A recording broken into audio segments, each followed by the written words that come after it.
What's up everyone, Andy here from Lux Travel Hacks. Today I'm going to show you step by step how to find points flights to Paris. So we'll do Paris nonstops and then we'll search for kind of all Europe connecting options because sometimes you'll have to lay over depending on what airport you're coming from. But let me show you exactly how I would do it, how I would price it and book it. So let's begin. This is Seats.Aero, one of my favorite tools for finding award availability. So that's points flights availability. You can do this manually, which I also teach, but this is going to make your life quite a bit easier. There's a free version and a pro version. It'll kind of change the filters you have access to and stuff like that. But anyway, let's get into it. So we're going to use this search feature. We have these pretty nifty multi-city codes like USA, which has a bunch of airports that you can add to, obviously. And then there's Europe that has a ton of airports that covers basically everywhere. So we will use USA.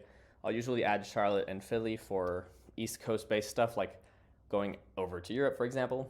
And then I'll usually search Europe. In this case, let's search just Paris, and we'll pick just mid-March. Maybe we'll do 14th. Plus or minus 14 days is like a whole month window, so it just depends, obviously, for this video. That should be fine. And let's search and see. And remember, what we are doing here is just finding availability. Then we'll go confirm it's actually there and price it on the site directly. This is just going to show us what exists. So, and some other things to note is that sometimes these programs on the left, we can't actually get points to them, so it doesn't matter what pricing it says, and we would just actually care about what flight this actually is, and then we'll go price it ourselves where we can actually get points to. American Airlines is one of them. We can't get points there from any of the major currencies, but we can to Alaska, and they'll usually have the same flights. We can to Etihad as well, and they'll usually have those same flights plus others. Flying Blue, we can also. So most of these we can. American Airlines, we just can't. So lots of nonstops to Paris. If there are really that many, this is just one page, but like sometimes there are a lot, and you can actually filter by like, well, I'm in Boston, so let's look at these, right, or whatever. So let's look at a few examples. This is a JetBlue flight here, which could be a cool option. We'll open this up and make sure that it is actually available. This cookie thing. Here it is, 80K points and 33. You can also quote this directly on JetBlue's site. I think maybe Hawaiian, I don't know, but I think Etihad is the best place to actually book this. So this would be, you know, if I was actually going deep into JetBlue specific flights, I'll go quote everywhere just to make sure, even on the JetBlue site itself, just to make sure it's not cheaper than this. It's a little bit high for Europe. I usually like to be around like 50 to 70K. So this is like a back pocket last resort option, but it's there. JetBlue flight, Boston to Paris. And if you are not in Boston, then usually what I would suggest is to do a positioning flight.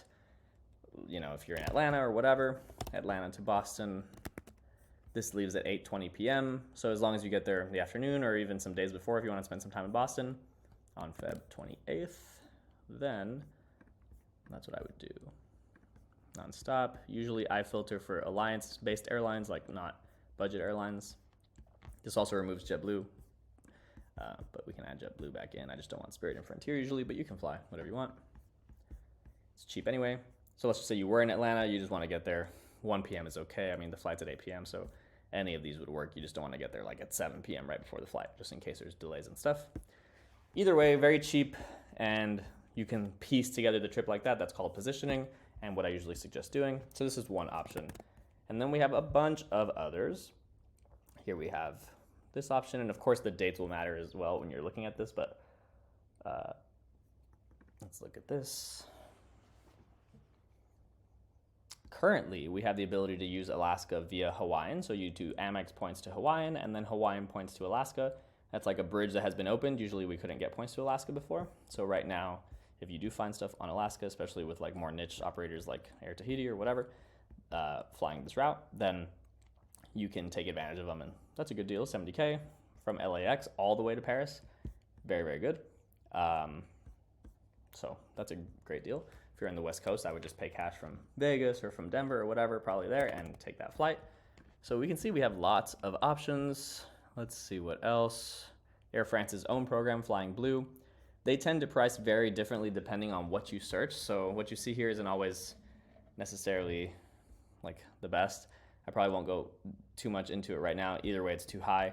But I would probably take some time if you were actually booking to Paris to go to the Air France site and just put in various airports and dates and like see if you get lucky and get a cheap one. Sometimes you will, sometimes you won't. But when it shows high here, like I don't think it's worth getting into unless you have like a little bit more time to actually go through and see if you can get any better. 70K is really good, especially from the West Coast. From the East Coast, it would be better to do something closer to like 50 to 70K, which I don't see any except this American Airlines ones, which we cannot use because we can't transfer points there. So that seems to be on those date ranges the best we got. The JetBlue flights from the East Coast and then from the West Coast, because here's another JetBlue flight. You see it says B6, that's JetBlue. You can also confirm it here, JetBlue. JFK or Boston, so East Coast version, and then we have the LA versions, which are really good on Alaska. And while we can use Alaska, that's a really good option. So this is the first thing I would do, is try to find these nonstops. If you can find them from East Coast and West Coast, then you can get there like I showed you with the Google Flights search and kind of piece it together. Sometimes you're lucky, and for example, this Alaska one, maybe you're coming from Vegas or from Phoenix. You can search here, Vegas or Phoenix, and see if it will piece it together for you on the same ticket, and you don't have to pay cash for that piece. So we can check. So it did, in fact, Vegas to LA, LA to Paris on that same flight. You can see here Vegas to LA will be in economy, but then the big flight will be in business, so no big deal. Here, same. Let's see if Phoenix, maybe you're in Utah or in Seattle or in Oregon, whatever, and you can use the same strategy. And if you don't find it here, no big deal. You just pay cash and position manually, I guess you could say, paying cash to where you have to go. This one goes through Iceland, which is interesting.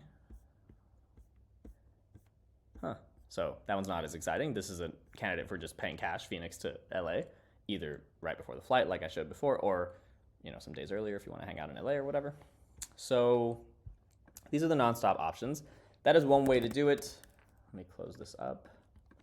Another way to do it would be to, instead of looking for the nonstops to Paris and positioning on the US side, like if you're in Vegas or if you're in Atlanta or Chicago, instead of flying to LA or New York to take these nonstops to Paris, do it on the other end, meaning fly from your home airport, if it's a big enough hub, to somewhere in Europe, and then once in Europe, pay a cheap cash flight to wherever, or see if you can put it on the same ticket. Same exact concept, except positioning on the other end. So I'll show you what I mean. This is USA to Europe. This will take a sec because we're looking at a whole month's worth for all of Europe. So pretty wild. Okay, so here are all the Europe options. We have a bajillion. So then what I would do is I would filter them here based on the airport you're actually in. If maybe that is Houston or Atlanta or Chicago, we can look at Chicago as an option. So we have lots of options. Istanbul's passing where we're going a lot. So these other ones like Amsterdam, London, Dublin, Ireland, Frankfurt. So this Frankfurt example, let's just look. Frankfurt's always a good option. London, the problem is London sometimes is high tax. You can see that's like $1,000 of tax there, $700 of tax. Everything but London is usually pretty straightforward to do without heavy tax. Here's Amsterdam too. Here's a London one with lower tax because this is operated by United probably, and they're friendlier with it. Munich. So lots of options if you were in Chicago, and I would just filter through whatever airport I was actually in. This is operated by Lufthansa. Their business is not the best. It is not a 1-2-1 layout, meaning you are in your own little cocoon type thing. You are 2 seats together normally, at least. So you'll have to crawl over someone if you're traveling with someone you like, no problem. But still, it's nicer to have your own space, but just depends what you want or not. But it's an option. Let's look at this other one. Chicago, London, operated by United. That's a proper, good business class. Their modern Polaris business class, 60K. And there was one other one I had opened through Munich, 70K. Lufthansa or United, I would pick the United one for the reasons I mentioned. So to all of these, I would try to just add in Paris and see if it will connect me on the same ticket. If it doesn't, same thing, Google Flights, and find London or Frankfurt or wherever I chose to Paris. It'll be a super cheap flight. You can do it the same evening, or you can do it the same afternoon if you want to just immediately connect, or you can do it days later if you want to spend some days in the layover city like London, whatever London, Amsterdam, Frankfurt. So this is Chicago, Paris that I tried. All this red means it's very little in business class. You can see if you click it, Chicago to Zurich in economy, and only Zurich to Paris in business, which we don't want. So we want, like, this doesn't say mixed cabin, so these are all good. Through Munich, through Vienna, I would pay more attention to what airline is operating it and like pick that. Lufthansa, Austrian can be a bit better, but I'd look at the specific seat configuration for those planes and see if it's the business class that I liked or not. But price-wise and deal-wise and timing-wise, this is all very good, and it includes it on the same ticket. But that other flight here, there was like this Munich one operated by United. This would be good, except this is a whole lot of time in Munich. And so I would probably just pay a cash flight instead of doing this, even though this is free, because all these are going to be long layovers, 18 hours, whatever. And this is actually the same search. It was the same day, March 3rd. So I'll ignore that. So basically, yes, we can get it for free and include that extra flight on the same ticket, nice and easy. You would just have to pick an airline, the times that worked for you, whatever, but the pricing is all there. And it was the same exact price, basically, or I think 10K more points to include the other piece in business class and be done. For those of you that don't know, business class inside of Europe is not like the long haul one. It's just economy seats near the front that normally have the middle seat blocked off and serve better food or food at all. So it doesn't really matter, but it's nice to have it all on one ticket and kind of not have to worry about the mental anguish of bags and of layovers and things like that. So yeah, that's how I would do that. And when you don't find this, or you don't find from the airport you're looking for and you need to create manual position flights, just pay them cash on Google Flights, the cheapest way, but always try to get it on the same ticket like this. And then I would just go back to Seats Arrow and look at the various options based on the dates and the actual airports that you're flying from. If it's like Atlanta, same concept, I would look and let me try this London one and add Paris to the end. Let me look at this, well, there's only London ones. Oh, actually there's a bajillion. Here's a Frankfurt one from Atlanta. So same exact concept, and I would see if I can add Paris onto the end of that if I was actually flying from Atlanta. And this is a way you can create one-stop flights, if you're lucky, non-stops, depending on if you're in a place that has an easy non-stop availability to Paris. Otherwise, you create one-stops, and you can choose to either stop in the layover cities, pay cash for the positioning flights, and kind of have a relaxed and creative itinerary that doesn't necessarily depend on what they want to offer you, right? Like this, you don't have to take this Munich, which one was it? This 18 hours in Munich, even though the price is good, pay the same 60 or 70K, go to Munich, and then you pay cash from Munich whenever you want. To Paris, it'll be $100. Yes, you spent 100, 200 bucks more, or maybe, you didn't get the max value for your points. You just got 99% of the value. But you had an itinerary that's much better and comfortable for you that you just had to be creative with and create yourself, right? Just because it's possible. So that's how I would do it. Going to Paris, non-stops first, price them accordingly, and then try to see if you can avoid positioning or do it in a way that is cheap or free. Otherwise, just pay cash for the positioning flights. And remember, there are always ways to quote these. Like you'll see here, Atlanta, Frankfurt, United is offering it for 88K. Aeroplan is offering it for 70K. So really important to check the various pricing options because this is the same exact flight and that is 18K points less, right? And sometimes when you start tacking on positioning flights, the pricing changes if the region changes. So some programs will charge a lot more. Some programs will charge like literally nothing for the other flight. So always check the various pricing options, but this tool helps a lot to find the availability quickly. And that's how I would piece together an itinerary to Paris.